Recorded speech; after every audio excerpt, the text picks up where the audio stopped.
Your pardon, gentlemen, but I'm obliged to ask you to lighten the load up the hill.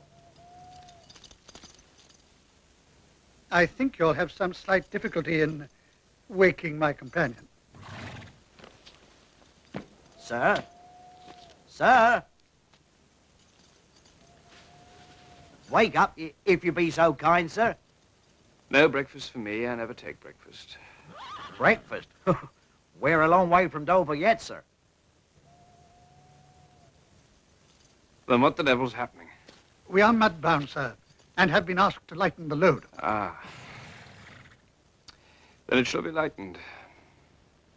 A little help for hard-working horses is a worthy cause to one who detests work as much as I do. Indeed, sir.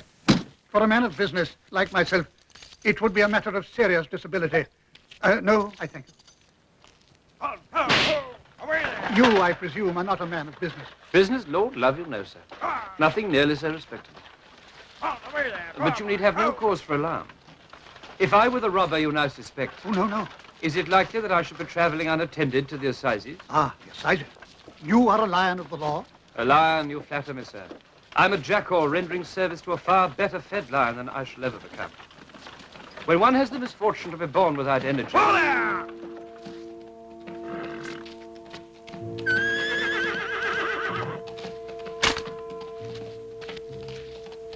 What do you say, Tom? I say it's an horse coming up at a canter, Joe. I say horse coming up at a gallop, Tom. Gentlemen, in the king's name, both of you. It would be useless, I fear, to assure you that this is no partner of mine. Hold there! Yep. You! Stand or I shall fire! Is that the Dover Mail? Why do you want to know? Have you got a passenger, Mr. Jarvis Lorry? No, Carton. Sidney Carton is my name. I am Jarvis Lorry. Who wants me? Ah, it's Jerry, Master. Jerry Cruncher. I've got an urgent dispatch for you from Tea and Company. I know this messenger well, guard. There's nothing to fear. I belong to Tellson's Bank in London. I'm going to Paris on business. Wait, a crown for a drink. Hello, you! Yes? Come on a foot pace. If you're wearing a pistol, don't let me see your hand go near it. Oh, hello, Master.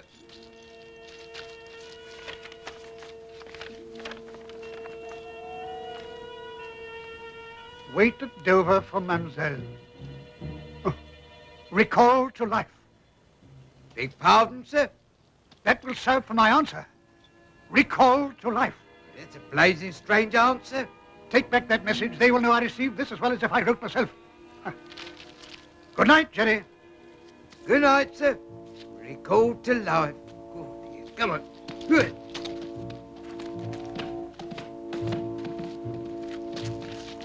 That was indeed a blazing strange answer. Away there! Get up!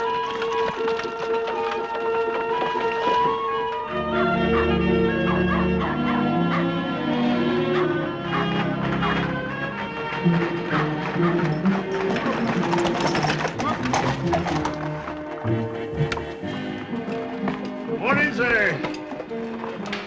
Morning.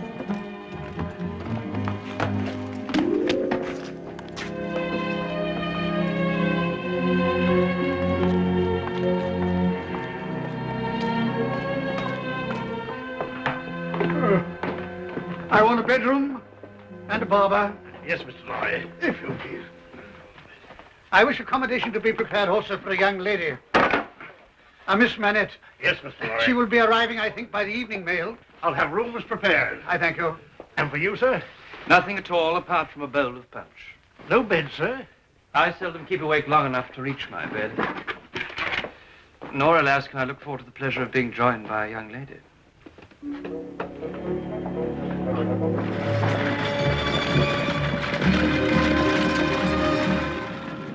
You are traveling home to France, Miss Manette? I'm going to Paris. Oh. But England has long been my home. You know this country well? I used to come here often before the war. It's a pleasure to be able to travel freely again.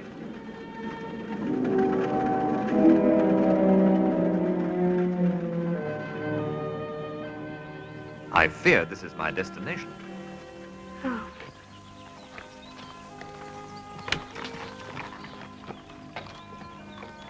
How very rude. May I hope we shall meet again? Perhaps on the package ship tomorrow. It would be a pleasure to me, Mr. Darnay.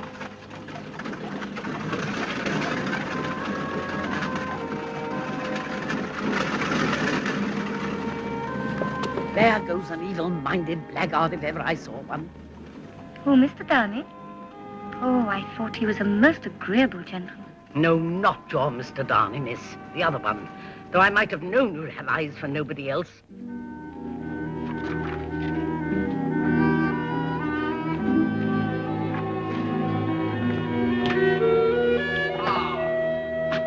There you are, Sidney. Have you done yet?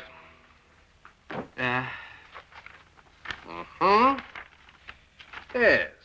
You've had your bottle, I perceive. 2 tonight. I dined with our client. Or rather, I watched him dine. It's all one. Did I remark that you were very sound in the matter of those Crown witnesses today? I'm always sound. I don't deny it. If to your talent you would only add purpose and energy. Pray spare me your favorite example of the man I might have been. You cannot blind yourself to the truth of it. We both began level at school. And even then I did your exercises for you and seldom my own. Whose fault was that? It was your fault, my dear Stryver. It's been in your nature always to be driving and riving and pressing and shouldering to such a restless degree that I had no chance in my own life but in rust and repose.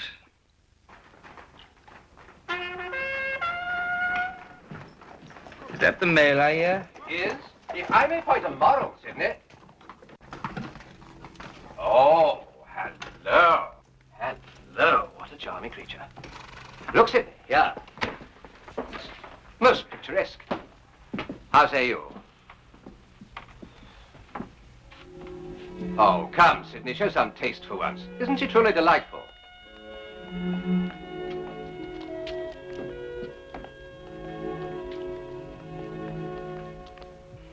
A pretty little doll. Sidney, if you were a fellow of any sensitiveness, any delicacy, oh, then I know you never mean half you say. A pretty little doll, indeed. I'm not sure, Miss Manette, how much you have learned already from the bank about this affair. Miss Manette, when your father married the English lady who was your mother, I, on behalf of Tellson's Bank, was one of the trustees. Your father, like many other French gentlemen, left his affairs entirely in Tellson's hands. Please understand that I handle this matter as a man of business, and Therefore, a man without sentiment. A mere machine. I'm still waiting for you to begin, sir. Yes, I'm going to. But I find it very difficult to relate this story to you in such a way that you will be able to bear the hearing of it. I can bear anything, sir, rather than the insecurity in which you leave me at the moment. You speak collectedly. That's good. Now, this story is incomplete. It relies largely on some information we have received from a man named Defarge, who was formerly your father's servant. According to this man, Defarge, it appears that one night some 18 years ago, your father, Dr. Manette, was returning home late after attending a case in Paris when he received an urgent summons to the country home of a certain nobleman.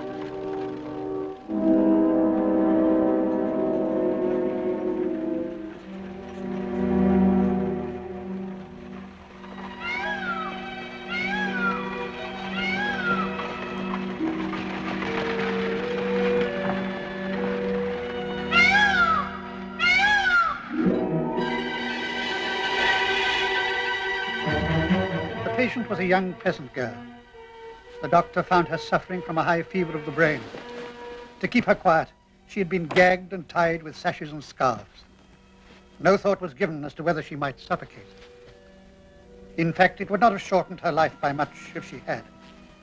For although Dr. Manette was able to ease her last hours, she died that same day from the violence she had suffered in body and mind.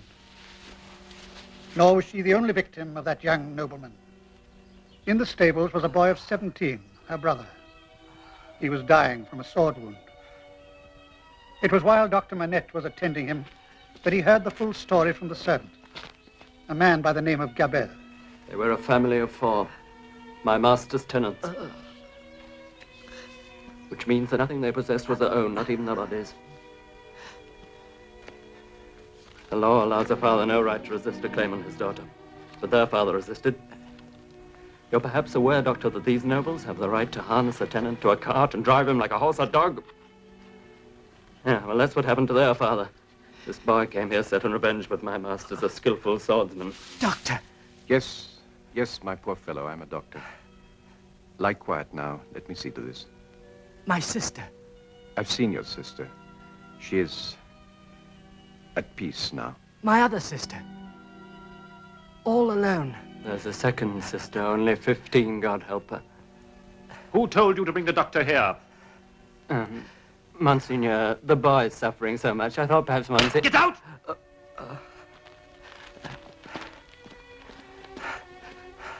Doctor, you were not summoned here to listen to the babblings of this hind. You promise?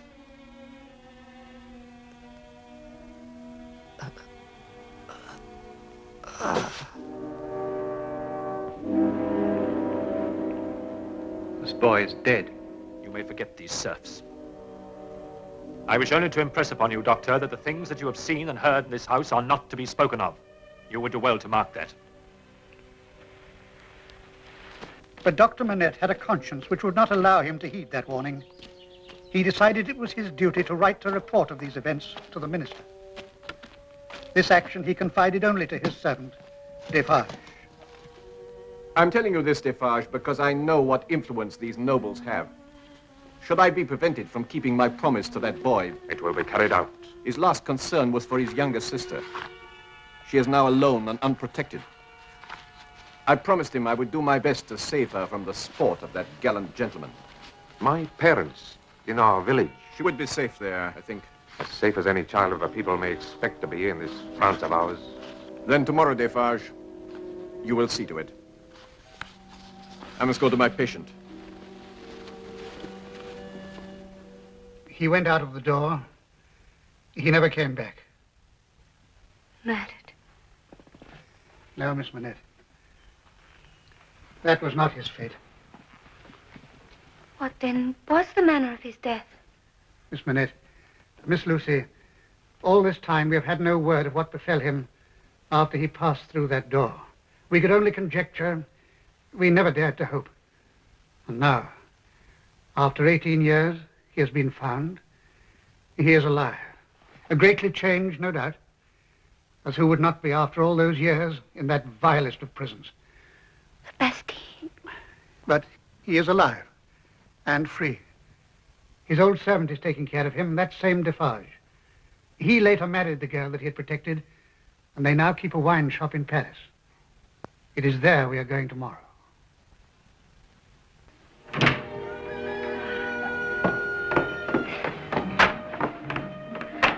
Oh, Mr. Darnay.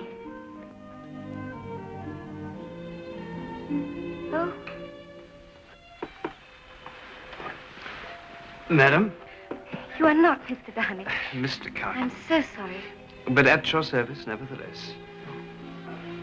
I do beg your pardon, sir. I was under the impression that you were someone else. Would that I were.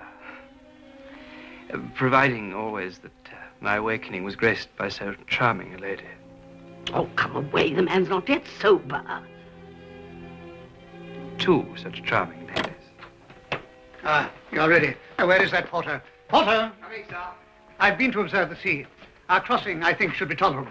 At last. And the lady's baggage, please. Oh, the good fortune of some gentlemen to be bound for France with a fair lady for escort. We are traveling to Paris, sir, on a matter of business. I see. Then may I wish you an agreeable voyage? And you, sir, an agreeable business trip. Goodbye, Prosy. Have a good journey home. Yes.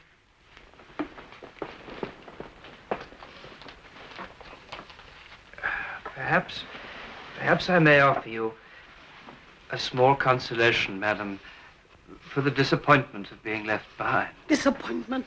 If ever it was intended that I should cross salt water, do you suppose Providence would have cast my lot on an island? It's a strange prejudice. France has so much to commend her.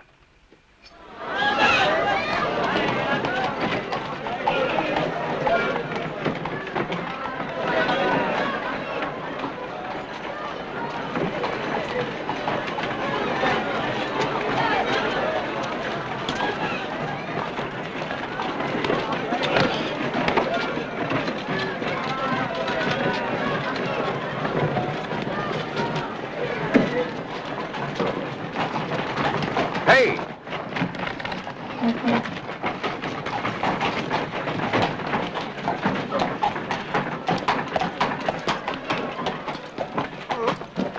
One cask only.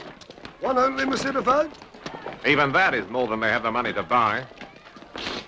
Ah, the people will soon forget the very taste of wine. Ah, many of them have forgotten it already. Aye, we taste nothing but black bread and death.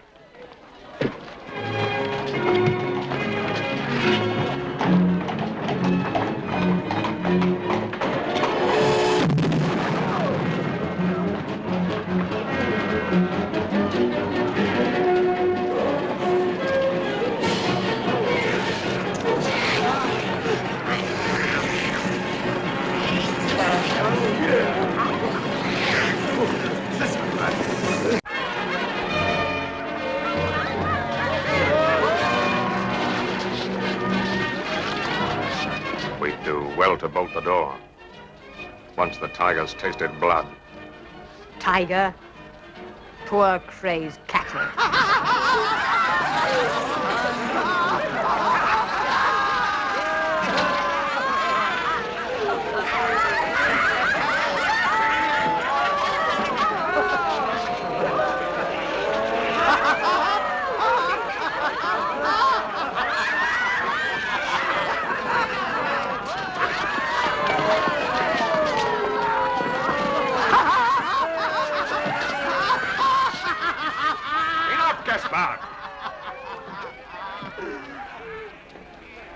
Your pardon, monsieur. Strangers are rare in this quarter. I think you're looking for me, Ernest Defarge. My name is Mr. Lorry. This is Miss Manette. Miss Lucie, my wife.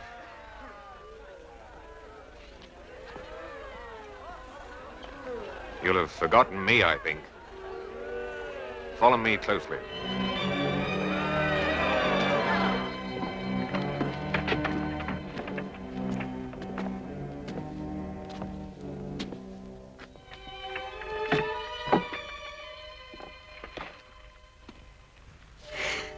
afraid of it. Of it? What? Of him. Of my father.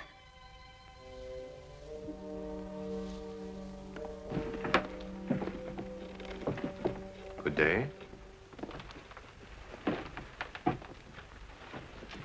Still hard at work, I see. Yes, sir. I'm working.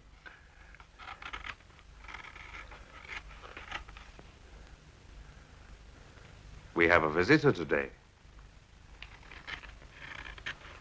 Show monsieur that shoe you were working at. Take it, monsieur.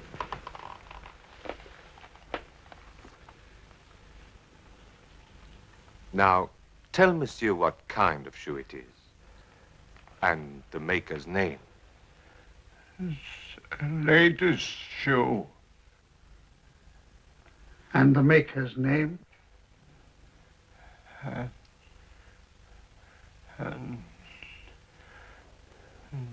105 North Tower. Is that all the name you have?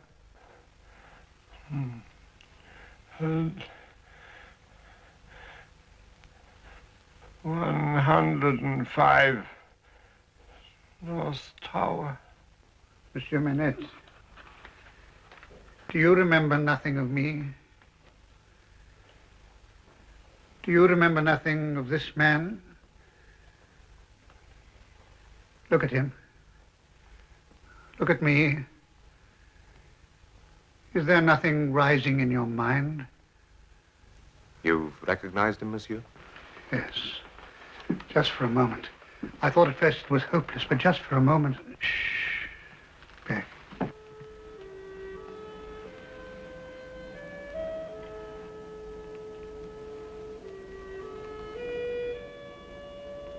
What is this? You're the jailer's daughter? Who are you? Oh, my dear. Soon you shall know my name. All you need to understand now is that your agony is over. I have come to take you away. Away from France to peace and rest.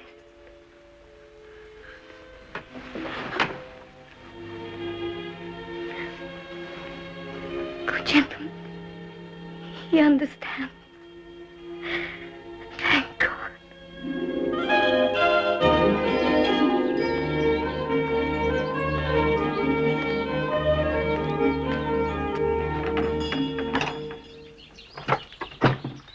Good morning. Is Miss Lucie at home? No, she's out walking with her father. How is Dr. Manette? Progressing. How else with such a daughter? He even talks of starting up in practice again. She's very devoted. Well, you better come in. Miss Pross, I have come here to ask certain questions of you as well as Miss Lucie. Of me? Do you recall a certain gentleman, a young Frenchman, who talked with Miss Lucie in the Dover mail when you brought her to meet me? What if I do? He was respectable enough. Oh, quite. I agree. He happens to be a client of mine. Mr. Darnay? Charles Darnay. Now, do you also recall another passenger in the coach? Another foreigner? A man named Bastille? There was an evil-looking ruffian who never opened his ugly mouth. Seated beside Mr. Darnay? Yes, he was. Good. That is the evidence we want. What's all this about? I'm afraid, Miss Pross, my client finds himself in grave trouble. He appears to be the victim of a pernicious plot, engineered, I am sure, by this man, Bastille.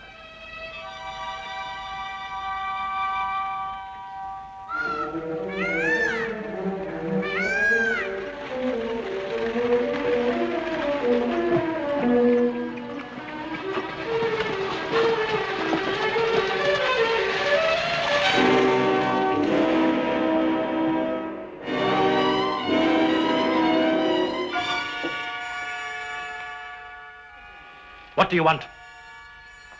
The Monsieur Bastille here to see you, Monsignor. Ah.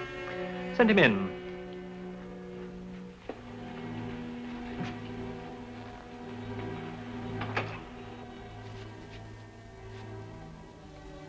Oh, Father, I hate him. I know, child, I know. But as long as they have these rights, you know what it means to resist. Only Monsieur Charles would come back. And he is already in prison? Newgate, awaiting his trial, eating and sleeping with the scum of the streets.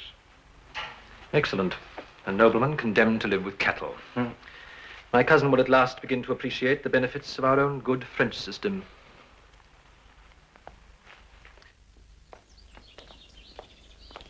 Ah, my dear friend. Miss Lucie. Dr. Manette. Mr. Lorry, I'm very concerned to hear from Miss Pross about our friend in the Dover mail. Charles Dickens. Yes. A bad business. He's to appear at the Old Bailey next week. What is the charge against him? Well, he is accused of being in possession of certain secret papers relating to naval matters, which he is said to have been taking with him to France. A spy? I don't believe it. Nor I, miss. I'm sure those papers were planted on his person without his knowledge. I have engaged a very able counsel for his defense, a man named Stryver. Now, this gentleman wishes me to ask you if you would be willing to appear in court in Mr. Darnay's defense. Willingly. Good. Then I shall arrange for you to be escorted there by a messenger of the bank, a man who knows his way about the place. Glass, lady! Our fried tomatoes, and that says all fine. Our fried tomatoes, and that Swam ashore from the Alps. Be a long time before he takes a bath again. No, look, my precious, lead on, you wet. And we haven't called jail fever already. Well, I'm getting you there as quick as I can. Might as well enjoy the fun while you're about. Oh, here's something to make you laugh. I don't know what he's done, but I'll bet Body snatching. Here, this way, ladies, this way. Make way there. Witnesses. Make way. Yes. Follow me, ladies. Oh, no, we're too late. We'll have to wait till the prisoners go by. Which one's your treason, miss?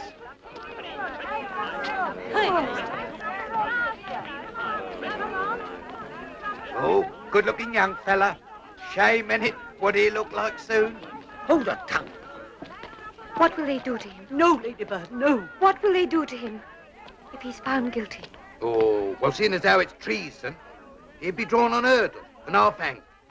Then he'd be taken down and sliced before his own face. Then his insides would be taken out and burnt while he looks on.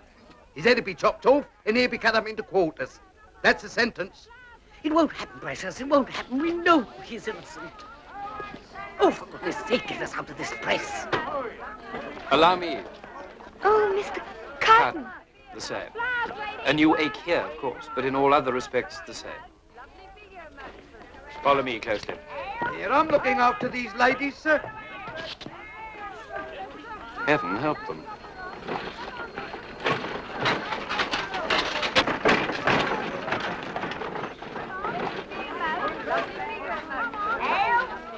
That is what we call the Tyburn Mail. A vehicle in which my friends assure me I shall one day have the pleasure of traveling. It's a false assumption. I live by crime in what is not only the easiest, but quite the safest way. This is where you'll go in. Mr. Lorry will join you as soon as he and friend Stryver have completed their business. Mr. Carton, are you acquainted with our case? I'm part of your case. Where the great Stryver goes, there follows his jackal. I did not know. Mr. Carton. Please. You will do your best for Mr. Darnay. After such a request, I shall be doubly industrious on his behalf.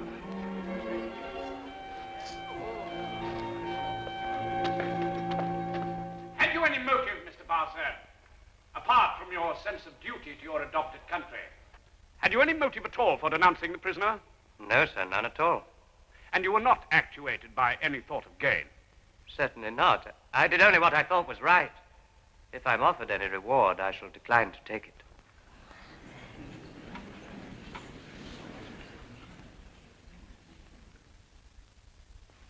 Mr. Bassett, what first caused you to suspect the prisoner of being a spy?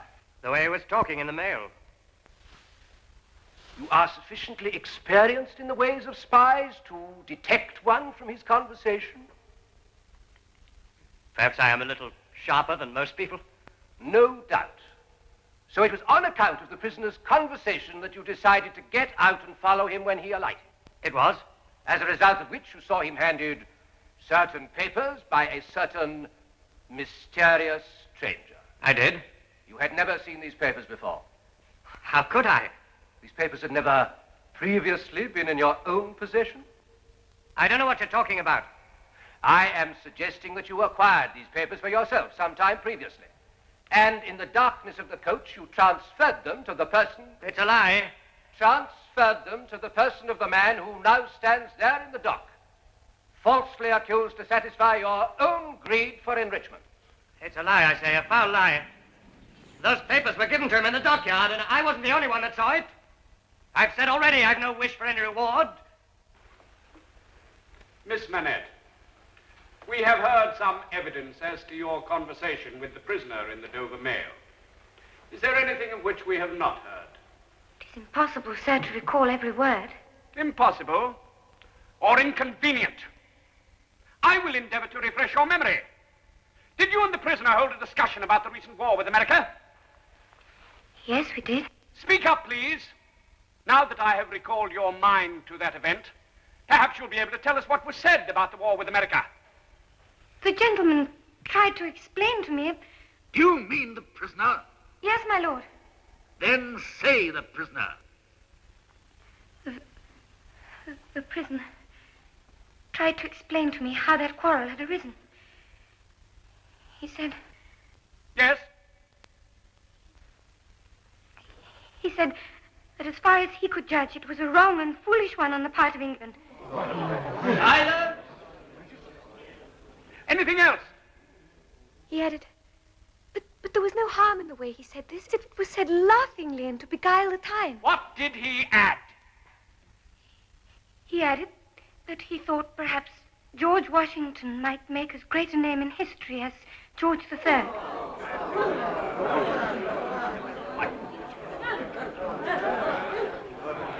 Silence! Thank you, Miss Manette. Officer, look to that young lady.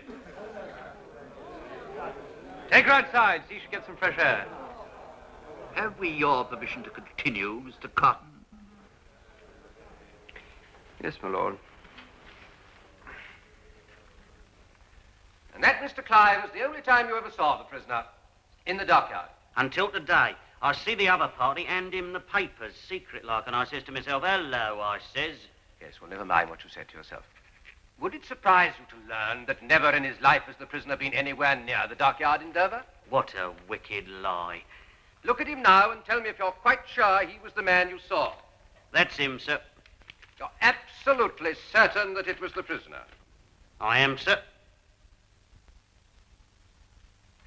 Have you ever seen anyone sufficiently like the prisoner for you to be mistaken? Not as I recall, sir. Look well upon this gentleman, my learned friend here. Stand up, Sidney. Let the witness see you.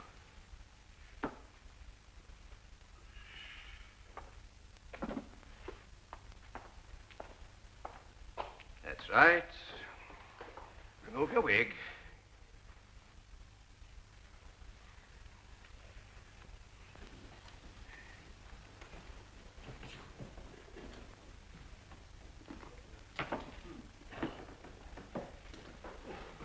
And now look well again upon the prisoner. How say you? Do you detect some resemblance between these gentlemen? There is a likeness. When I now reveal that my learned friend was in fact in Dover on the day in question, would you not agree that you might very well have seen him there and mistaken him for the prisoner? Am I to take it, Mr. Stryver, that we shall next have to try Mr. Cotton for treason? I trust not, my lord. I seek only to illustrate my contention that the prisoner is no more memorable by virtue of his appearance than many others of his age. Thank you, Sidney.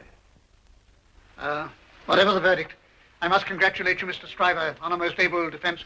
I have done my best, sir, and my best is as good as another man's, I believe. Is nobody going to say much better? It was on the tip of my tongue.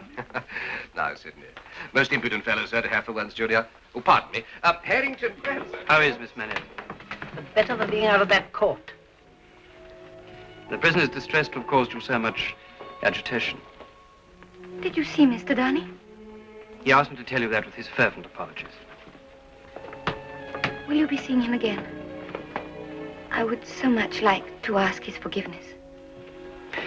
For neglecting to commit perjury.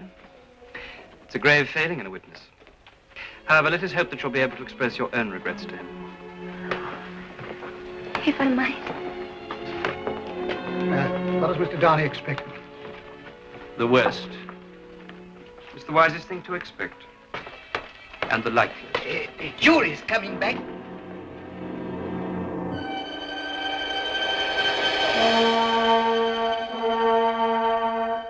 Have you reached a verdict? We have. How say you? Do you find the prisoner guilty or not guilty? Not guilty. The prisoner is discharged.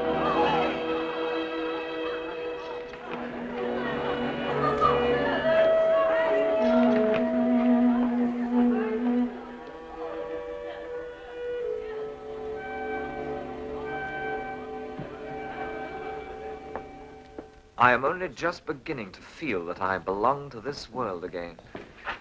It must be an immense satisfaction to you. As to me, the greatest desire I have is to forget that I belong to it. It has no good in it for me, except wine like this, nor I for it. So we're not much alike in that particular. Indeed, I begin to think we're not much alike in any particular, you and I. I'm glad the jury thought otherwise. I believe it was our likeness which turned the scale against Barsad. Mr. Barsard's a very dangerous fellow. You must be on your guard against him. Huh. I don't think he'll dare denounce me again. Nor anyone else. You've deprived him of a very good living. Then perhaps my ordeal was worthwhile. Don't take this too lightly, my friend. One acquittal usually means ruin for a common informer. Mr. Barsad will have to take his revenge quickly then. I leave in a few days for France. No doubt you'll soon be back.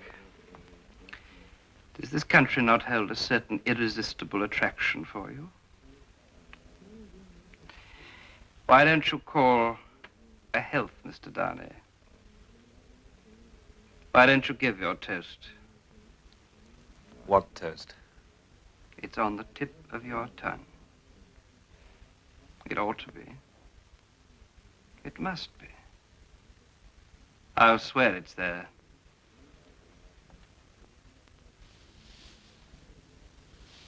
Miss Manette, then. Miss Manette, then.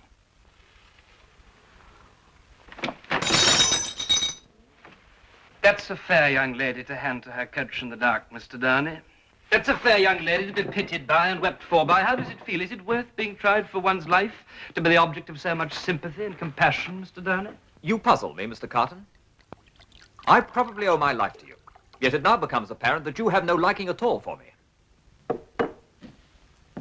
There is nothing in your dislike of me, I hope, to prevent my calling the reckoning. Nothing in life to call the whole reckoning? Certainly. Then, drawer, bring me another bottle. Good night.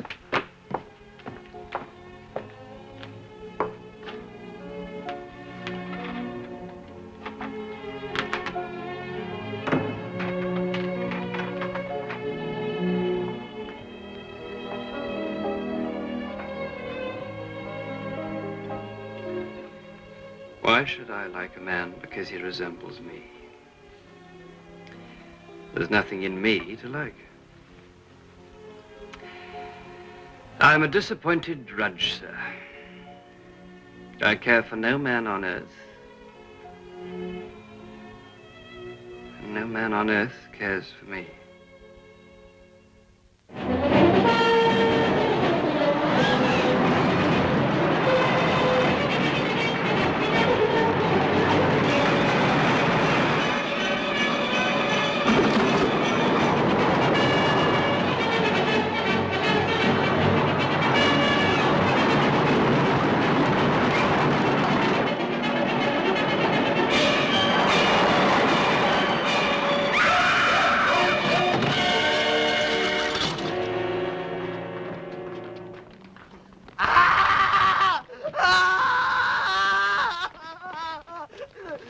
has gone wrong? Pardon, Monsieur le Marquis. It's a child. Why is he making that abominable noise? Is it his child? It is a pity. Yes. He's dead! He's dead! You killed him! It is quite extraordinary to me that you people cannot take better care of yourselves and of your children. Take that. He's dead! They've killed him! I know. I saw it all. Be brave, my Gaspard. Who threw that? You dogs. I would ride over all of you willingly and exterminate you from the earth. Drive on. Get up there!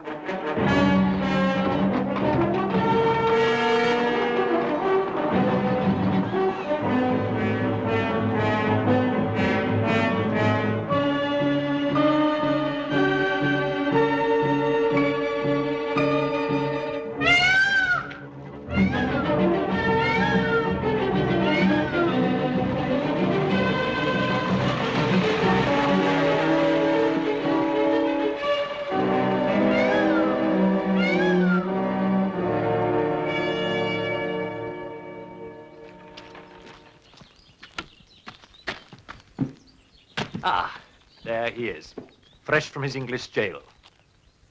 Charles.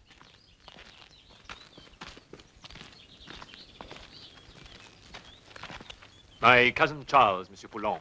My respects, monsieur. Your cousin has been telling me about you. A young man with strange views, eh? I think perhaps he has seen fit to moderate those views after his recent taste of the system in England.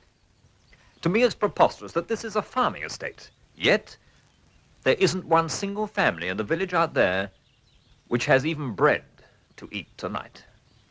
Let them eat grass. That's what I always say. Let them eat grass. Well, Charles, judging from your recent conversation, you do not appear to have learnt very much from your little lesson. You speak, sir, as if my misadventure in England was not entirely chance. I warned you, my friend, I will not tolerate the spreading of disaffection among my tenants. You needn't concern yourself any more on that account. I am here only to collect my few small belongings, after which you'll see no more of me. You will forgive my idle curiosity, but how do you graciously intend to live? I must do what the noblest of my countrymen may have to do one day. Work. In England, for instance? Yes, in England. With a name as hated as ours, France holds nothing for me. In England, I have another name. You may as well know now, my visit there was for the express purpose of planning my future life. We must not keep you from her a moment longer than necessary. Goodbye, sir. Goodbye.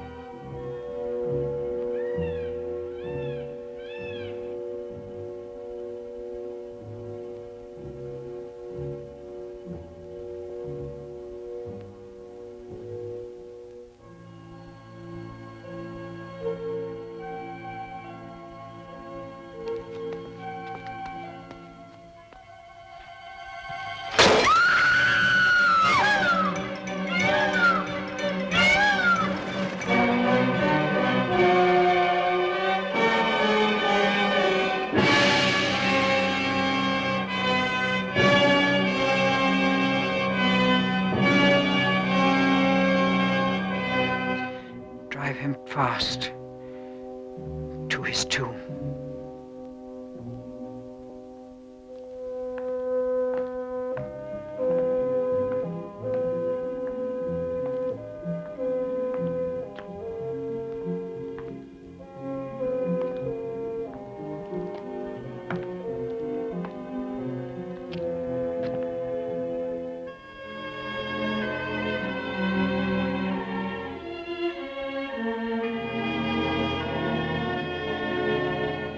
Here again. Who is? A man has been frightening Prossy for the past few weeks. He appears to haunt this street. A drunken man. He pretends to be drunk, but how do we know he really is drunk? Your father's a Frenchie. And these Frenchies with all their spies. Let me look.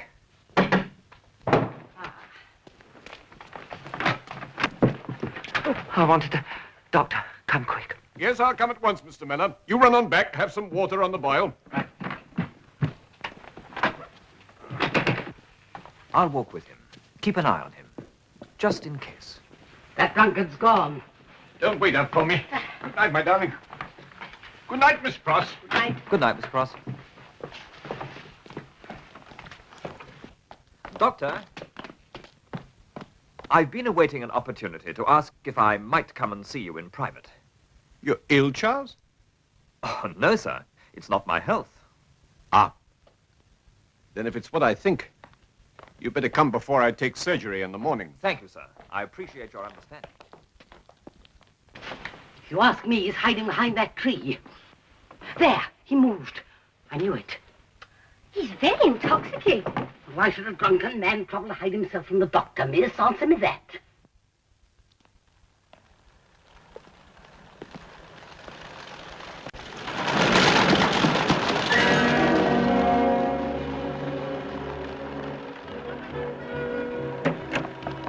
Stop. It may be a trap. I can't Come cross back. him. He's hurt.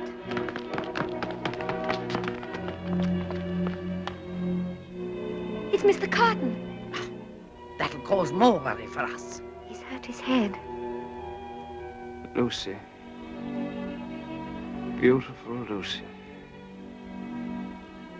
Mr. Carton, can you walk? Just a little way. Help me, Prossy. Leave him be, I say, disreputable sot. What's he up to here? That's what I want to know. Frightening us out of our wits and falling about all over our street. This way, Mr. Carton.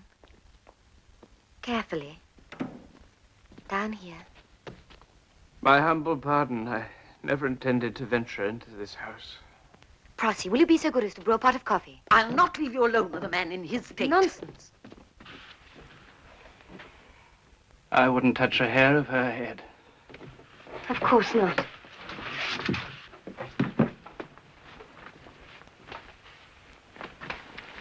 It's a very bad bruise. I must bathe it. And then some ointment. I'm not worthy of your kindness. It's not much to do. Mr. Carton, do you reside hereabouts? Miss Pross believes that she has frequently seen you. I come here every night. Every night? Here? To be near you. Get drunk. Must be near you. My pardon. I alarm you. There's no necessity to be alarmed. I love you. No harm to it. Never ask any return. I did not know. Why should you? It's ridiculous. A beautiful girl. Sweet and beautiful. No good drunken waster. You know what? Head back. If you said, return that man's love. Ridiculous. But if you said that, I wouldn't let you. No, I wouldn't let you. I'd only drag you down into misery and disgrace. Why am I telling you all this? I never meant to speak of it. Now that I know, is there not some way in which I may help you? None hopeless. When I first saw you, I thought, just for a moment, I thought, I knew then. I tried not to think of it again. It's hopeless, too late to start again, to strive again. But you can't, you're young. Too late, a dream, all a dream ends in nothing. but a beautiful dream. You inspired it. Then have I no power for good with you? No power at all? Keep my secret. Never share it. Never forget it.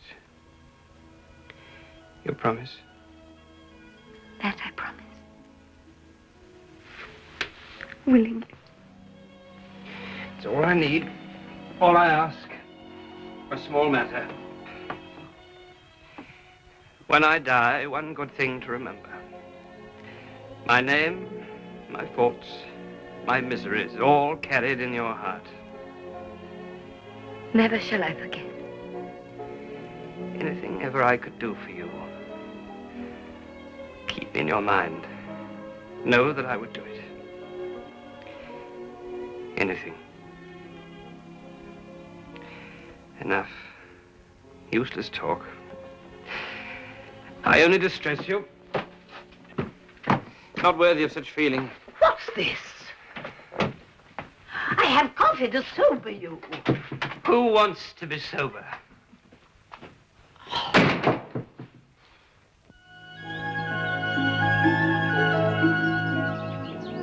Believe me, Doctor, it's the last thing I want ever to part you from her again.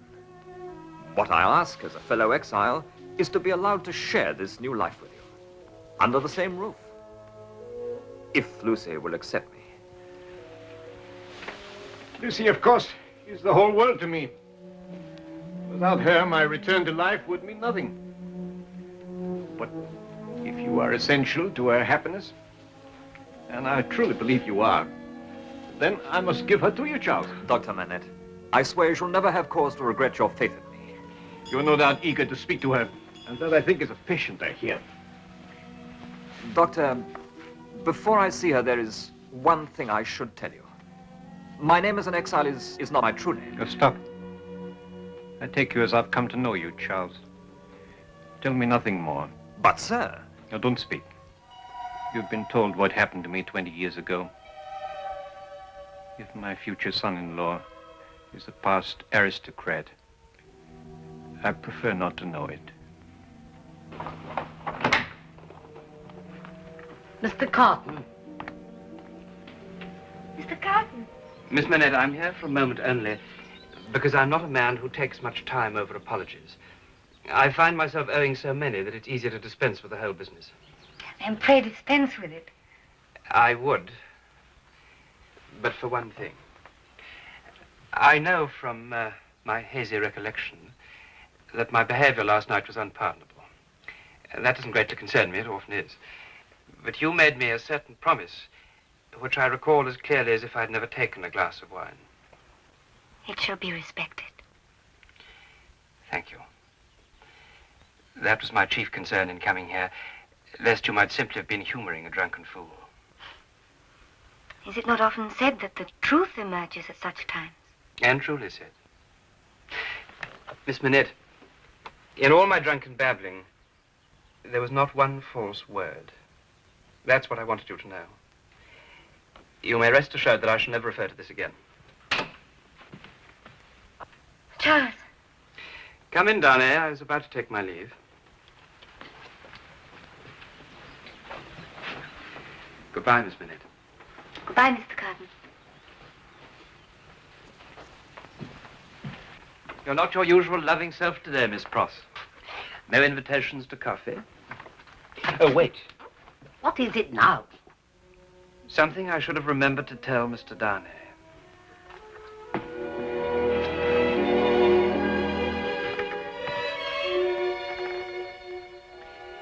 My profoundest apologies. Mr. Carton, you shall be the first to hear our news. No, Charles. We are to be married. I congratulate you most sincerely. I'm sure that nobody could make you happier. For my part, I have a piece of news which will be your first wedding present. I came back simply to tell you that we have nothing further to fear from our friend Bastille. He is no longer with us. No longer with us? He's dead.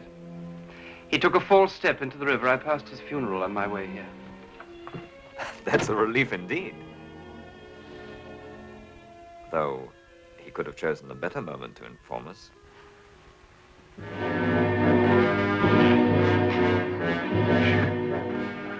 You sure this is the right one? It's Barset's grave, all right. I saw him buried myself this very day. You said he was only a little one. Well, he must have fattened himself up since I see him at the Bailey. He didn't die of hunger, this one didn't. Well, come on, let's have it.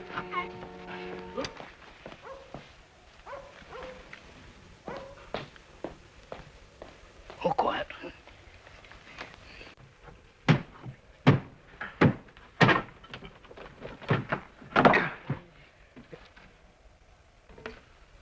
And how much is that worth to them medical doctors?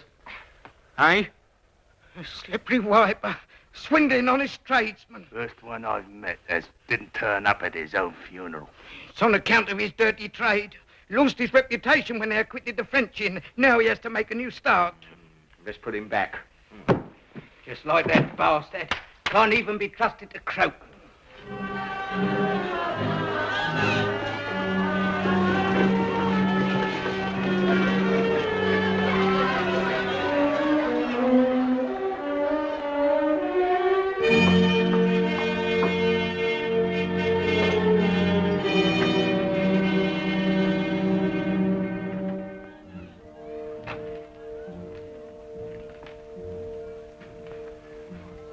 Good day, madame. A glass of old cognac.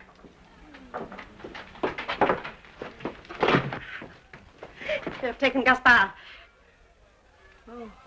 Oh.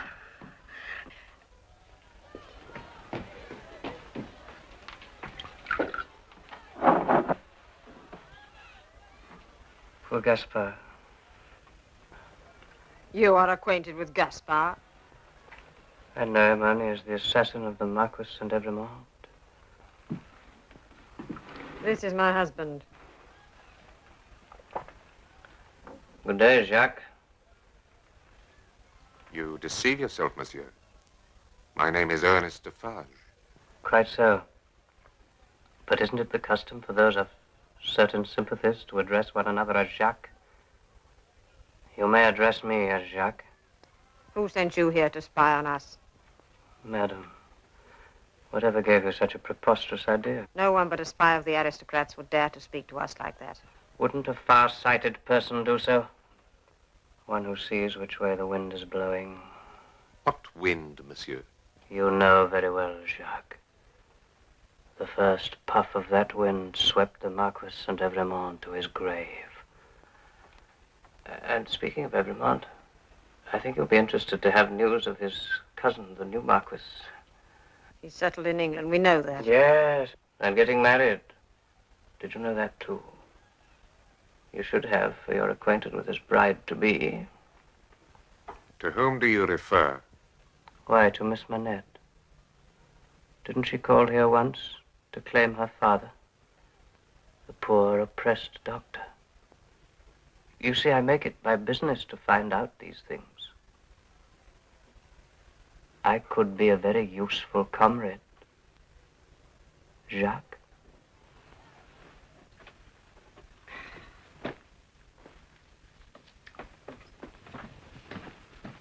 Never before have I unpacked for a man. Oh, cheer up, Miss Pross. Honeymoons go all too quickly. We shall soon have them back with us. Have the guests all gone? Mr. Carton is still here. He found it necessary to take a little nap. I'm sure he did. Why our ladybird ever wanted to invite that tosspot to her wedding, I shall never understand.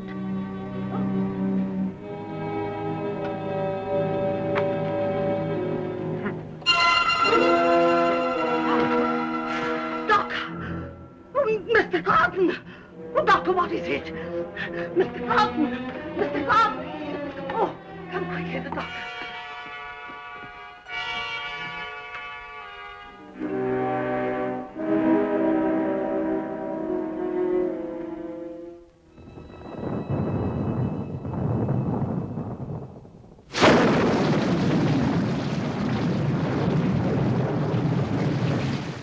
To me, it seems almost a symbol. I wonder, are they having it out there? In France, you mean? There's a storm coming to them, sure enough. They weather by the hand of nature. Such a storm it's likely to be. But if ever the rulers of a nation invite... Oh, good gracious, I've been asleep. And look at the hour. What sort of a host you must think me. You've not slept alone, Doctor. I'm afraid it's this excellent wine of yours. Half undressed.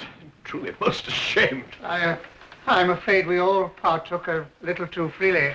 Not you, Mr. Lorry. Worse than either of us, Doctor. He lay back in that chair and snored loud enough to shame the thunder. I don't seem to remember. Nor I. It's a shocking state of affairs. Leaving the heavens to awake us. This is a storm indeed. Enough to bring the dead out of their graves. Jack 15! Keep away! Give me something to kill with! Hey! Jack 19! I was promised! I said Jack 19! The armory! That's the place for muskets! The armory!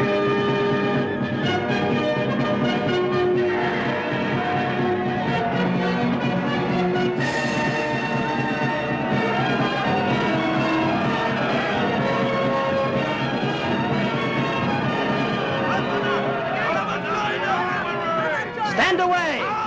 We shall fire! Fire! I said number 2 company! Fire!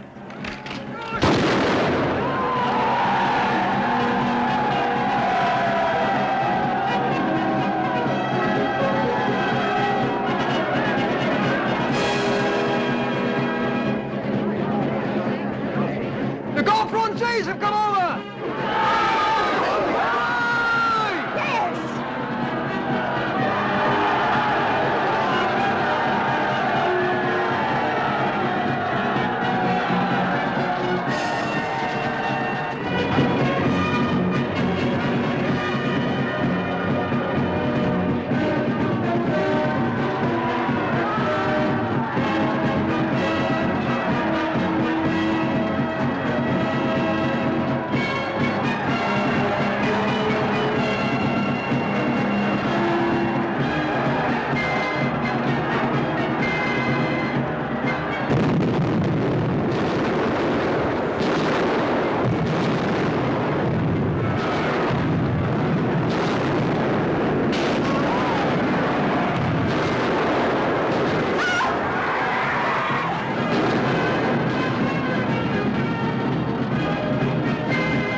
Shutting the people down. Stand aside. Show me the North Tower, quick! What? What is the meaning of 105 North Tower? What is the meaning? Does it mean a captive or a place of captivity? Or does it mean you want to die? Kill it! It is a cell number. Show it me! Follow me. Come on!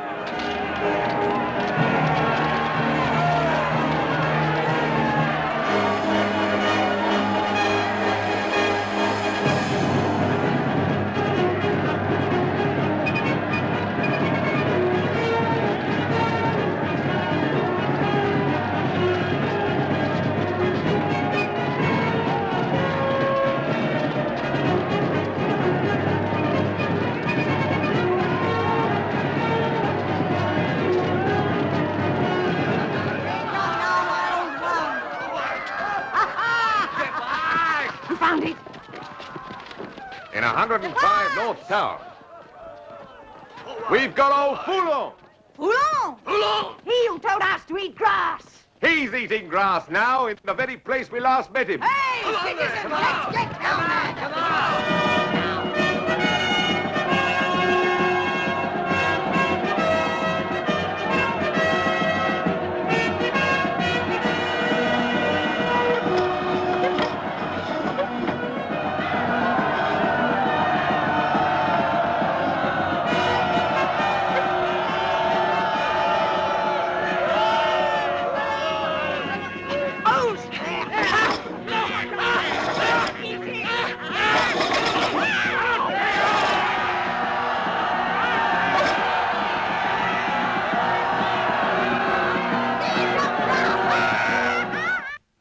Mr. Lorry, can you not wait a little longer before you must leave for France? Impossible, miss.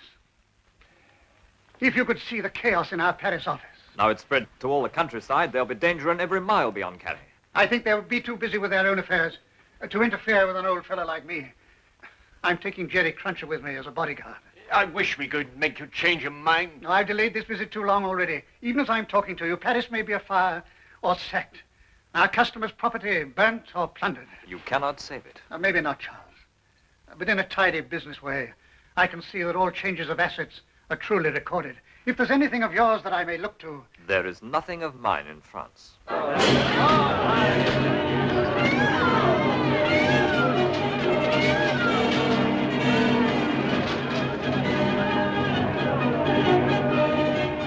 But tell me only what the charge is. Acting for an immigrant. What I have done for my new master was in your interests. But let me only write to him. Father! Oh, not my daughter. Hold me responsible if you must, but what has she done? What have any of these others done? Father, don't let them take me. Oh, don't blame her. What have these others done? What have any of these others done? You ate whilst we starved. Hello, Carton. I'm afraid Lucie's out. She and the doctor. I made sure they would be out before I came here to deliver this. I was visiting the bank this morning and saw it awaiting you in the rack. How did you know it was for me?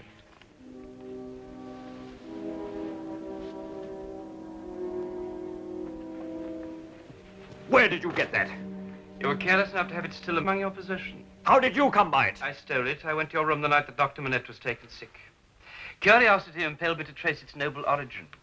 And when I saw the same name on that letter and identified you as a French nobleman, I was prepared to discover some episode in your past, some covered-up disgrace, which would explain your rebirth as Charles Darnay.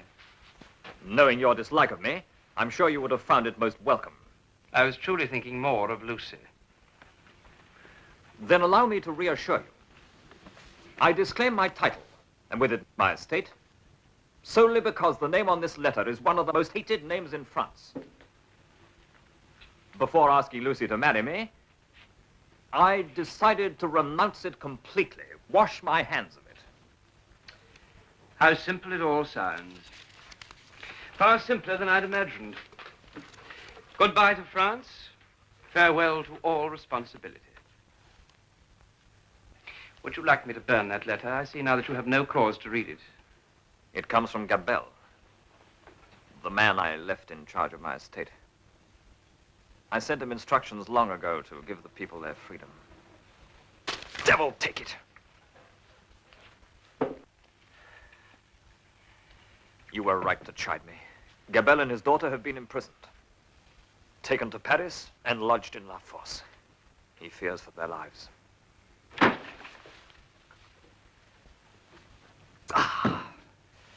I have been selfish. I should have gone back to France when my cousin died. Worked out and supervised all I meant to do. Carton, I'd be obliged if you'd say nothing to Lucie of this. She would only share my own concern about it, and she's not in a condition at this time to be worried. We haven't voiced it abroad yet. Our child is due in the spring. I see.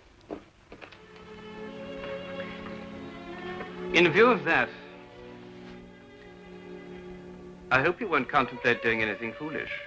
You must leave me to make my own decision.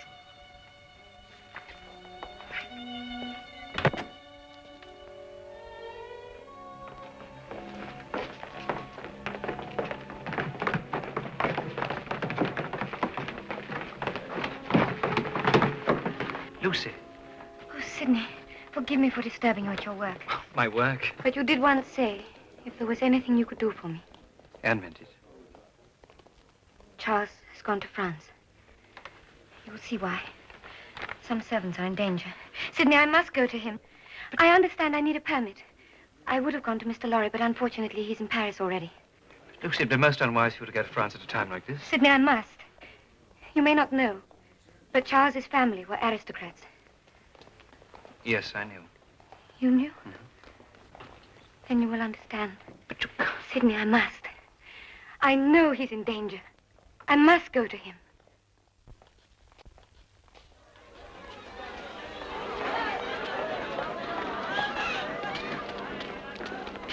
Has he arrived in Paris by himself? He did.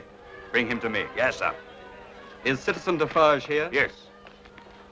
Another from the list supplied by your excellent wife, Charles Darnay, or as he would prefer not to be known, the Marquis Saint-Evremont. Darnay? But I thought he was lost to us, living in England. Your age, Evremont? My name is Darnay. Your age, Evremont? 27. Married, Evremont? Yes. Where is your wife? In England. Without doubt. You're consigned, Evremont, to the prison of La Force. Just heaven. Under what law? For what offense? We have new laws, Evremont, and new offenses since you were here. I invite you to observe that I have come here voluntarily, in response to this written appeal of a fellow countryman. That's no interest of mine.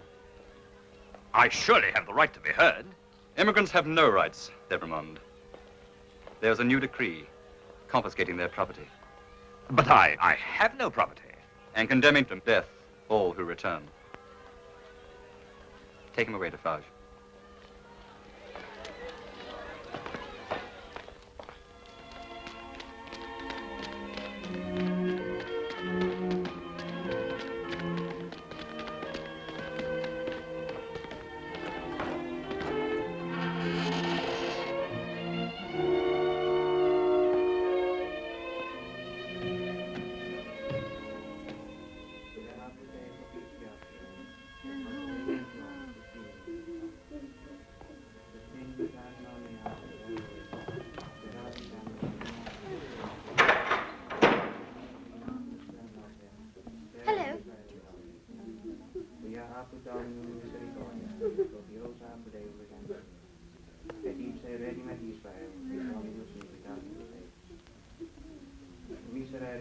Monsieur Charles. Marie. It's good to see a friend. Though I wish it was somewhere else. Tell me, your father? Ah, I'm too late. Yesterday, I asked to be tried with him, but they wouldn't listen. Thank God at least for that.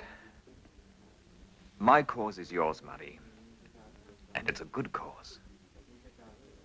We'll go out free together. You do not know them, Monsieur Charles. What did he ever do except be kind? Oh, I loved him so. gaudium et officiam, et exultavum vos auriata. Averti faciem tuam efficatis meis, et omnes iniquitatis meas delis. That's some more life. Why, yes. Well, my wife. A pleasing day, eh? Beautiful day. 47 heads. I've got good news for you. Yes? Come here. What? Come. You sit down. The first name on your register. Here in Paris. Evremond? I took him myself to La Fosse. Last. Evremond. Is he alone? His wife is still in England. He asked me to communicate with her father. I refused. You refused? But why? That information is the one certain way of bringing her here. Dr. Manette has surely suffered enough. I'm not concerned with the doctor. It's his daughter. She's an Evremond now. But if she is to be punished for her marriage, it will mean fresh anguish for him. Anguish. You talk to me of anguish. What is one daughter beside a father, brother, sister, all dead at the hands of that accursed family? She is not of their blood. He's married 6 months. What if there's a child on the way? An Evremond. Now listen. I've had this family a long time on my register for extermination to the last of the line. Isn't that so? It is so. Then tell wind and fire where to stop. But don't tell me.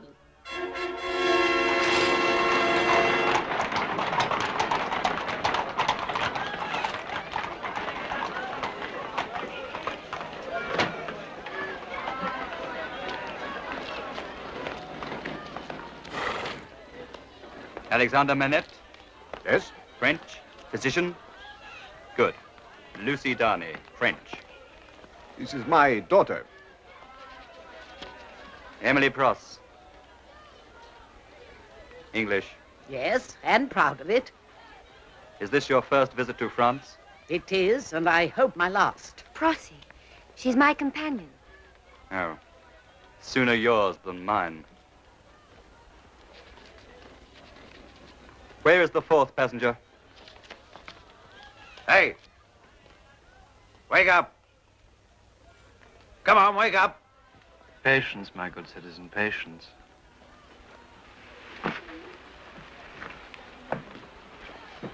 It's bad enough to rob a man of his dream. Don't put your hands on me. I am no aristocrat. That's very true. Sidney Carton, advocate. English. What brings you to France? Your wines, my good citizen. What else?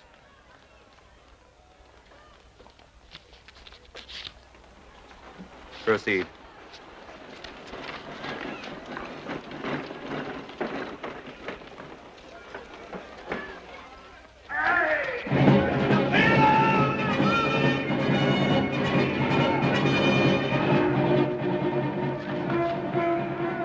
They're back, master.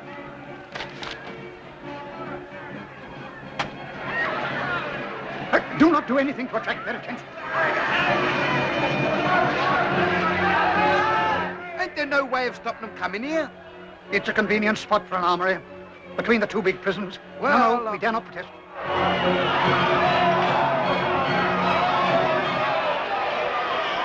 There's blood on them blades. It's too horrible to watch. Yeah, it is, isn't it? I'm like you, master.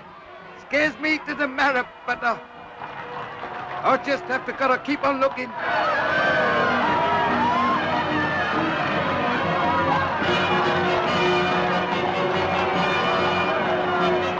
Mr. Lorry, was you expecting visitors?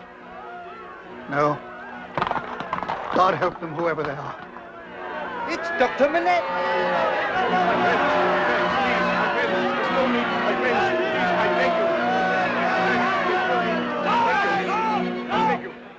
This is a prisoner from the Bastille. It's true, friends. 18 years in the Bastille.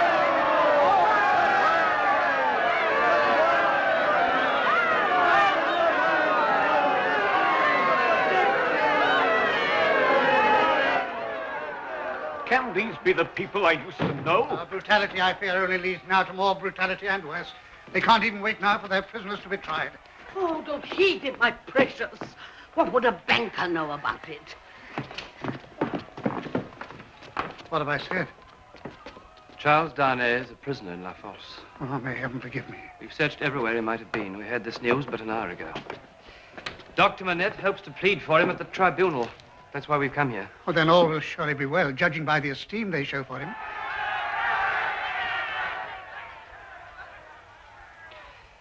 If we're still in time.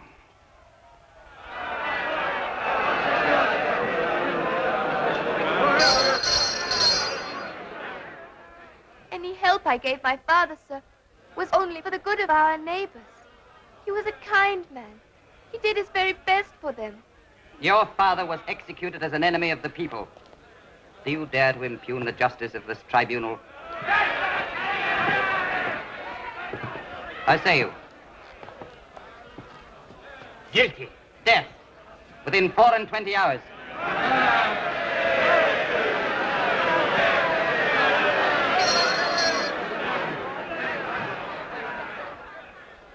Charles Evremond, called Darnay.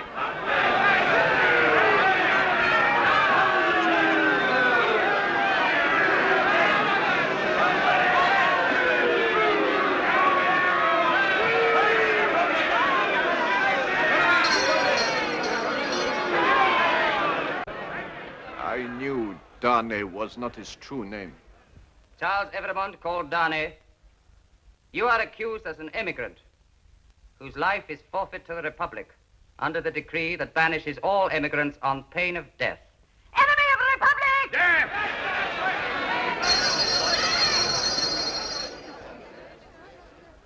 What have you to say, emigrant?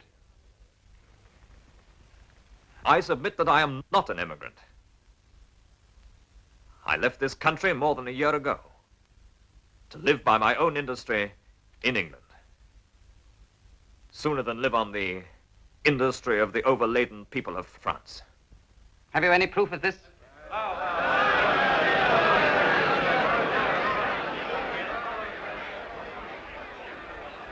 Yes, I have.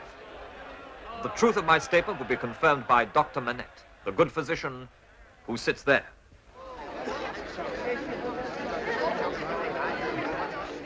I am Alexander Manette, prisoner for 18 years in the Bastille.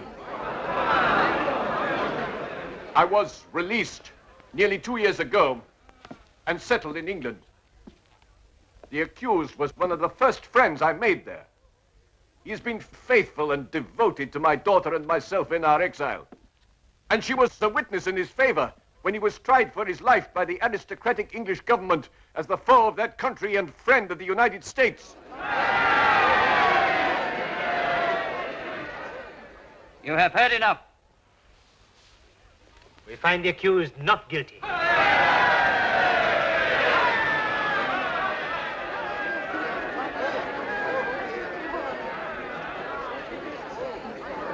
Stop! Hold the accused. You have a further charge? The accused is a denounced enemy of the Republic. An aristocrat. One of a family of tyrants. Denounced secretly or openly? Openly, Mr. President. By whom? Alexander Manette, physician. President, I indignantly protest. That is a foul and wicked lie. The accused is the husband of my daughter. Who would believe that I could denounce my own son-in-law? They will believe it when this document is read. What is this document? President, I knew this Bastille prisoner, Alexander Manette, had been confined in a cell known as 105 North Tower. On the day the Bastille was taken, I examined that cell. Hidden in it, I found that document. It bears the writing of Dr. Manette, which I know well. I ask that it now be read. I, Alexander Manette, unfortunate physician, native of Beauvais and afterwards resident in Paris, write this melancholy paper in my doleful cell in the Bastille during the last months of the 10th year of my captivity. I write from the fear that soon my failing memory will erase from my mind the events I wish to record, lest the crimes of my oppressors be forever buried.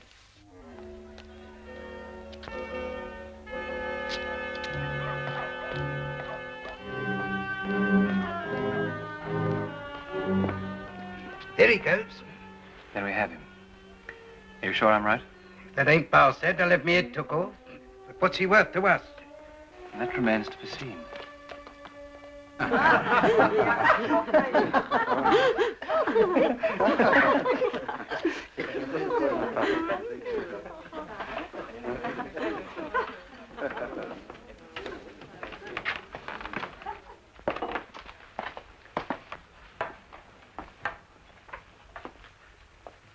Mr. Bassett, you remember me? You mistake me for somebody else, monsieur. My name is Solomon, Jean Solomon. I beg your pardon, that was tactless. You would appear to have become a person of some importance, Mr. Solomon. May I venture to ask what function you perform? I have certain duties here with regard to the interrogation of prisoners. I might have guessed it. A spy. A secret informer. Just like our old friend Bassett. I've told you that's not my name. Who said it was? There was a man of that name who somewhat resembled me, but he's been dead and buried these past 18 months. It is possible, Mr. Solomon, that I might have to ask you a favor. Some slight recompense for my tact in forgetting certain particulars of your past. Don't you dare to threaten me, Mr. Carton. You remember my name. I am flattered. I'd have you know that I stand in high regard here amongst the people who count. Excellent. That makes your friendship all the more valuable. Regard it as a game of cards. The stake that I resolve to play for, in case the worst happens, is a friend among the people who count. And the friend I propose to win, Mr. Solomon, is you. You'll have to hold a good hand, Mr. Carton. I do. Firstly, I'm an Englishman with no axe to grind in France, and no cause to represent myself under another name. That's a very good card. My second one, Mr. Solomon, now in the employ of the Republican French government, who was formerly Mr. Bassett, in the employ of the aristocratic English government, enemy of France and freedom. That's an even better card. You think I should play the ace, Jerry? You play it, Mr. Carton. Then fill up our friend's glass and let the ace be played quietly. That same Mr. Bassett was at one time in the employ of no less a personage than the late Marquis Saint-Evremond. For the love of heaven, be quiet. I think Mr. Solomon requires his cognac, Jerry. What do you want from me? Nothing at all, I hope. That will be determined by events now in progress. I was brought to my living grave here in the Bastille with only one remaining hope, that my servant, Defarge, may have been successful in saving the poor, hapless girl who alone was left of the family exterminated by that young nobleman. He and his descendants, to the last of their race, do I now denounce to the crimes of I denounce them to heaven and to earth. This is a tragic and frightful testimony indeed. But in the name of justice, I must observe that Dr. Manette, either by reason of his failing memory or because it was unknown to him, makes no mention therein of the name of this nobleman he has denounced. I will name him. And no one in the world has better cause. For I was that young girl who was the last one left alive in that family. It was I who was rescued by Defarge and brought up in the village by the fishermen. That father, driven to death in the shafts, was my father. That mortally wounded boy in the stables was my brother. And that poor, outraged peasant girl was my sister. Do you think I haven't cursed again and again the name of that vile monster? He was the cousin of the accused, the Marquis Saint-Evremond.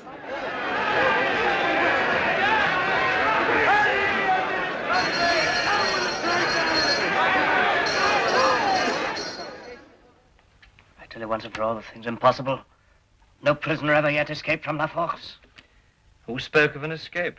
Did you, Jerry? Not me, Mr. Carton. Let's hope there won't be no need for an escape. Amen. So you see, Mr. Solomon, we all three sit here around this table, hoping there'll be no cause to trouble you.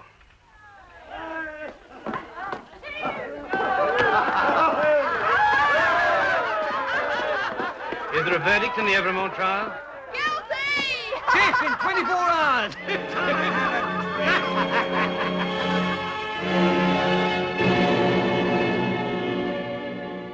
It seems, Mr. Solomon,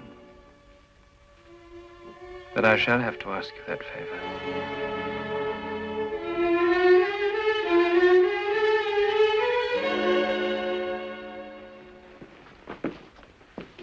What happened? Oh, my precious. Oh, Prossy. My father is ill. The shock. If he could only regain the power of speech. You must have some sleep. And after he's slept, perhaps. You must rest now. Come. Come.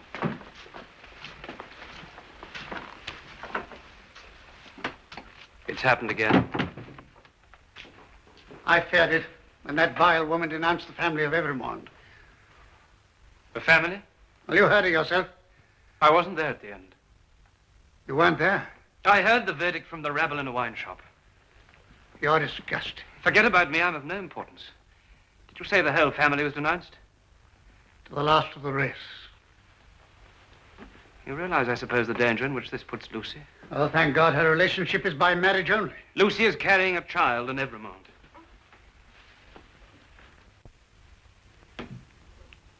He's gone to sleep. Almost at once. Like a child. It's the best thing we could wish. Sidney, you're an advocate. You must know. There must be some form of appeal, some chance of a reprieve. I think perhaps there may be.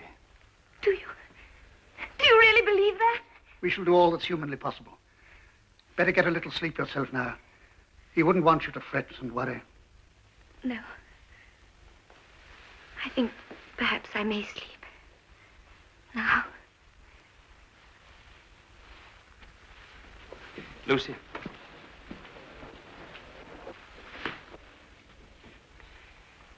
God bless you.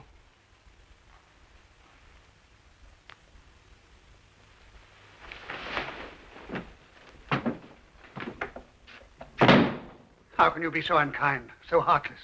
You know as well as I do. There isn't a chance of stopping this execution. None whatever. Then why raise the poor child's hopes? Mr. Lorry, you could waste all night taking me to task, and we haven't that much time. Will you please attend to everything I have to say? Ask me no questions, and give me the promise which I shall exact from you. I have a reason. You understand now that Lucie is in grave danger. It depends upon you, and you entirely, to save her. Heaven grant that I may, Carton. But how? I shall tell you how. I don't think I could depend upon a better man. Early tomorrow, have a coach and horses ready for a rapid journey to the sea coast. Then it's been starting trim at 10 o'clock. It shall be done. Tell Lucie tonight what you know of the danger to her child. Say that her father's in danger, too. Press upon her the urgency of leaving Paris at that hour.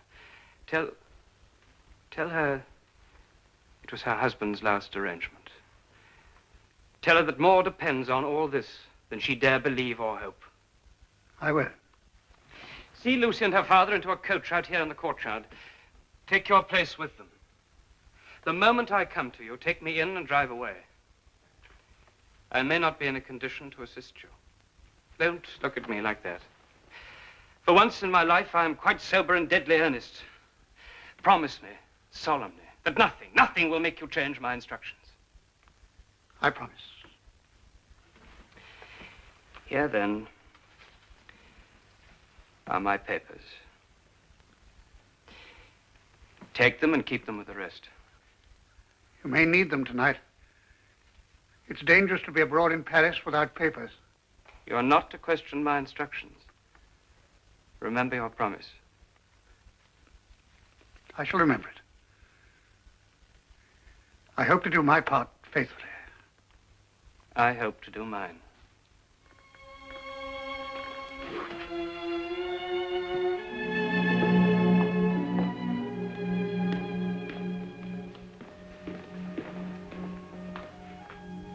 If only the poor darling can sleep. Ah, that one's a lot of good at a time like this. Going out now to get drunk, I suppose. No, Miss Pross, no. Not this time. The bravest and best of us all.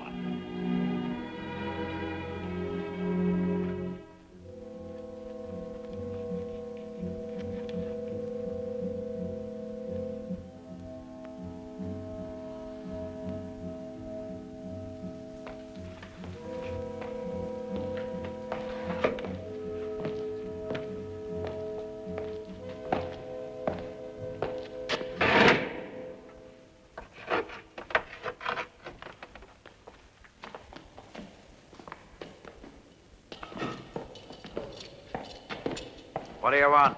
Who is this? He's a friend of Evremont.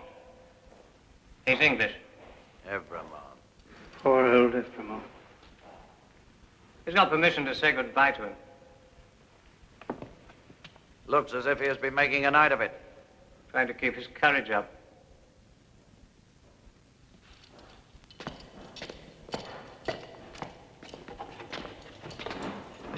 Remember, a few minutes only. Carter! Of all people on Earth, you least expected to see me. I cannot believe it to be you. You're not a prisoner. No, I'm accidentally possessed of a power over one of your guards here. Darnay, I come from your wife. You must do everything I ask without question. Put on this coat. Carton, there is no escaping from this place. It can't be done. You'll only die with me. No, it's madness. It would be madness if I asked you to escape, but do I? If I ask you to pass that door, tell me that I'm mad and refuse me. Carton, dear Carton, whatever you have in mind, I implore you not to add your death to mine. You mistrust me. Take that pen, sit down, and write as I dictate. Hurry, my friend, hurry. Write exactly as I speak. I knew it was not in your nature to forget the words which passed between us long ago.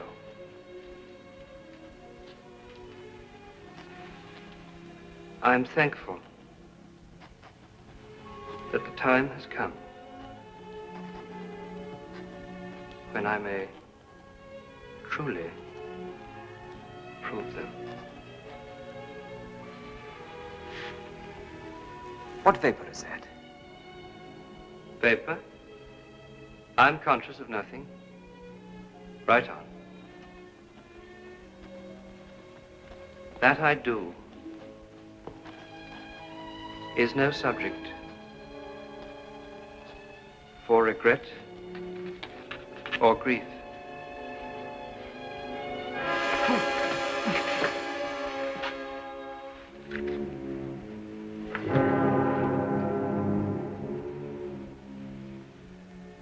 Let there be no grief.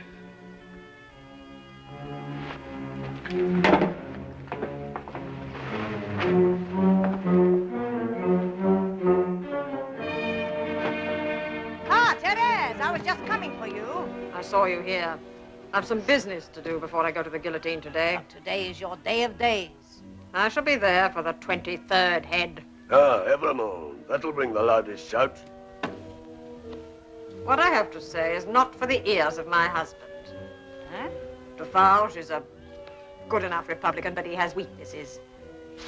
He's weak enough to relent towards a certain doctor and his daughter. The wife of Evremont. She will be at home now, awaiting the moment of his death. She will be mourning and grieving. Yes, and it's an offense to mourn for an aristocrat. She will be in a state of mind to speak against the justice of the Republic. And I shall be there to hear. My cherished. What a splendid woman this is. Take this. Keep my usual place for me. But you won't be late. I shall be there when his turn comes.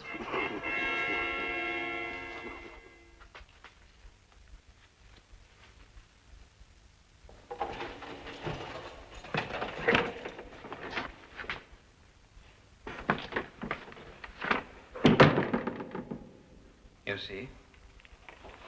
Is your hazard so very great? My hazard, Mr. Carton, is whether you remain true to your bargain.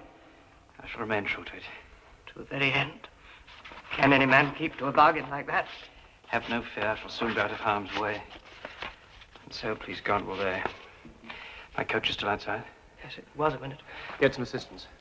Have him taken to it. Hurry, man, hurry. Mr. Carton.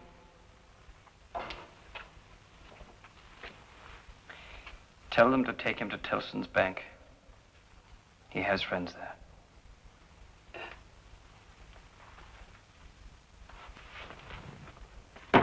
Hey, you there.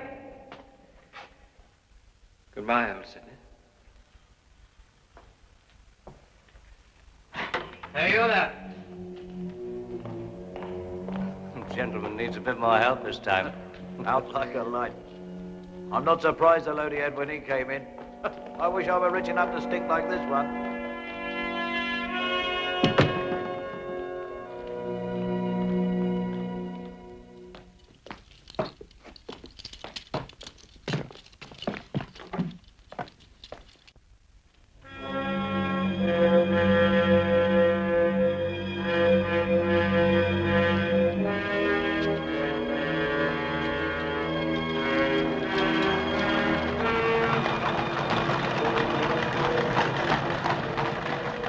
That must be our Mr. Carton.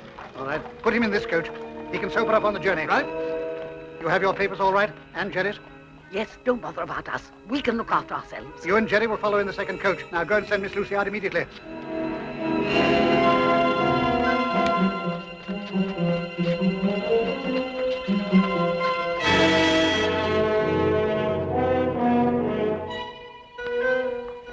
The time.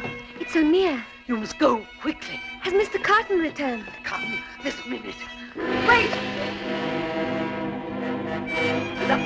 Quick! Stand aside.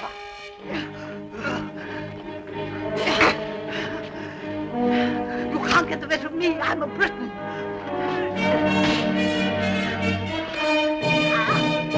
I tell you, that terrible woman in there with Crossy. We can't leave her alone. All right. Jerry will look after her. Drive on.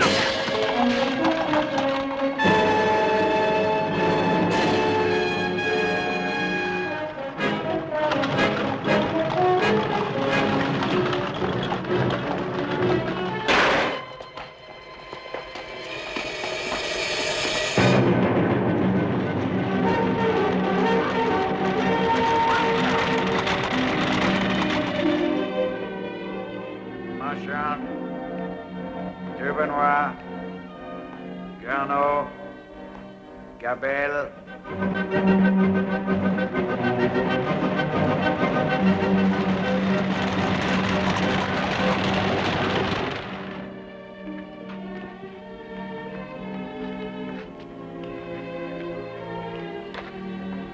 Evremont.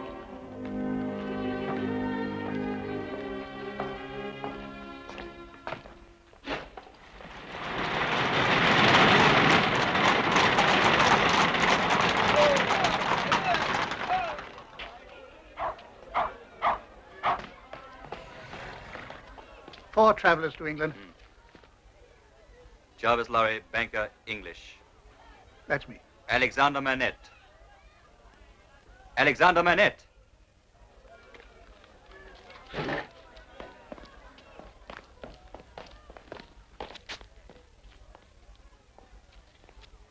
Alexander Manette. Can it be the same? Lucie Darnay, of course, his daughter, the wife of Evremond. That is so. Evremond has an assignation elsewhere. Sidney Carton, advocate, English. It's proving difficult to waken our friend. I recall this Englishman, the one that even a revolution couldn't keep from our wines. Let him dream on.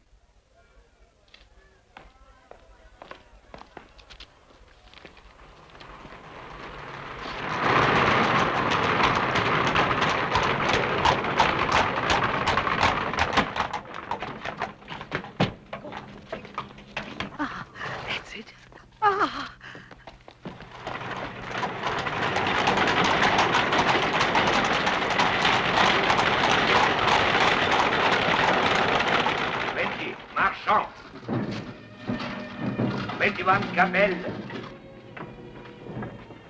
22 Duvernois. 23 Evremont. 24 Garneau. 25 Carnevêche. Monsieur Charles. Monsieur Charles.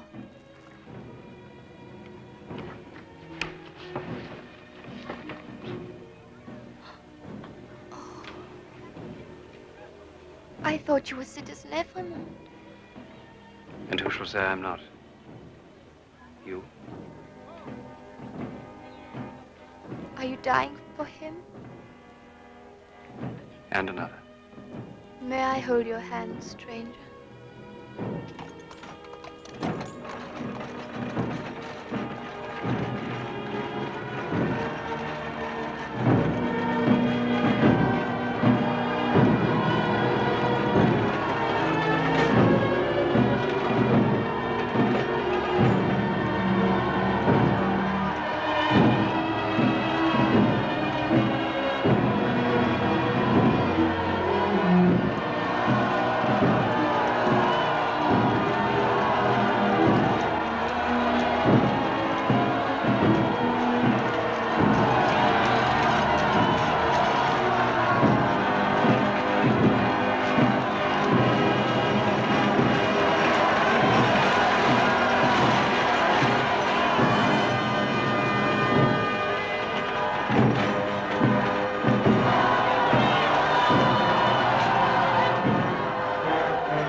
He's going to pay the forfeit.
Keep your eyes on me and mind nothing else.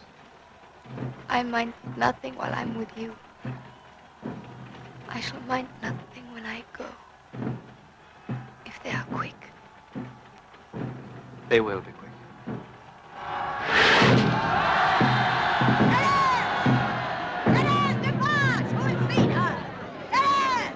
She's never missed before. No, she won't miss this time.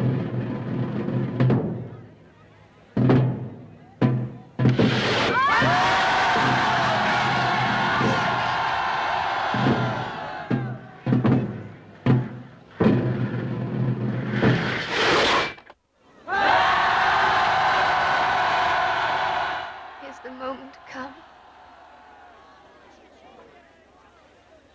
It's come.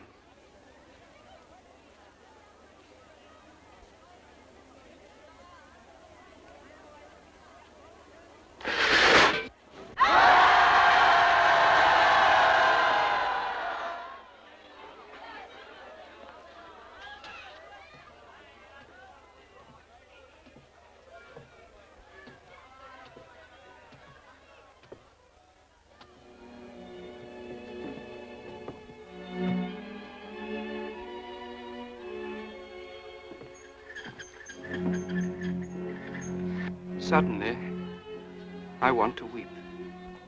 But I must hold my tears in check, lest they think it is myself I weep for. And who would weep for Sidney Carton? A little time ago, None in all the world. But somebody will weep for me now. And that knowledge redeems a worthless life. Worthless, but for this final moment, which makes it all worthwhile. It is a far, far better thing I do than I have ever done. It is a far, far better rest I go to than I have ever known.